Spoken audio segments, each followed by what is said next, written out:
ఆంధ్రప్రదేశ్ రాష్ట్రంలో ఏదో జరగబోతోందా?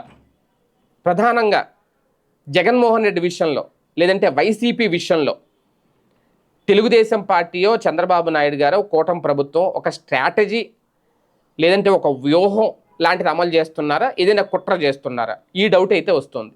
ఎందుకు అంటే ఏ ప్రభుత్వము కూడా శాశ్వతంగా ఒక 20 ఏళ్ల పాటు 30 ఏళ్ల పాటు ఒకే రాష్ట్రాన్ని ఆ రాష్ట్రాన్ని పరిపాలిస్తుంది అంటే చెప్పలేం.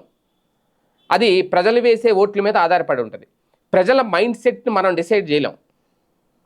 వైసీపీ అలాగే అనుకుంది, 151 స్థానాలు వచ్చేసినాయి, ఈసారి 175 వచ్చేస్తాయి అనుకుని.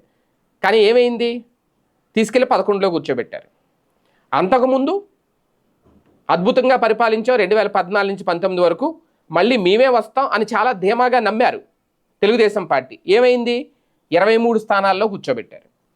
ఇప్పుడు 3 పార్టీలు కలిసి ఉన్నాయి అనే ధీమానో, లేదు వైసీపీ మీద ఆ స్థాయి వ్యతిరేకత వస్తుంది అనో, కూటమిలో ప్రధానంగా జనసేనే మా వైపే ఉంది, బీజేపీ మా వైపే ఉంది కాబట్టి ఎట్టి పరిస్థితుల్లో వైసీపీ అధికారంలోకి ఇక రాదు అనే ధీమానో బలమైన హామీలు అయితే ఇస్తున్నారు చంద్రబాబు నాయుడు గారు. పారిశ్రామికవేత్తలు మరి నిజంగా వాళ్ళు అడుగుతున్నారో ఈయనే చెప్తున్నారో ప్రజలకు తెలియదు. కానీ ఎట్టి పరిస్థితుల్లో వైసీపీ రాదు, ఆ భూతాన్ని భూస్థాపితం చేస్తున్నాం, ఆల్మోస్ట్ మొదలు పెట్టేశాం ఆ కార్యక్రమం అంటున్నారు. అంటే ఏంటి భూతాన్ని భూస్థాపితం చేయడం అంటే? వైసీపీ భూతం వాళ్ళ దృష్టిలో, వైసీపీని రాజకీయ సమాధి చేయడమా భూస్థాపితం చేయడం అంటే? జగన్మోహన్ రెడ్డిని ఏదో కేసులో ఇరికించి లోపలేయడమా? ఒకవేళ అదే కనుక చేస్తే ఎన్నాళ్ళు పెట్టగలుగుతారు? అరెస్ట్ చేసినంత మాత్రాన రేపొద్దున్న జగన్మోహన్ రెడ్డి అధికారంలోకి రాకుండా ఉంటాడా?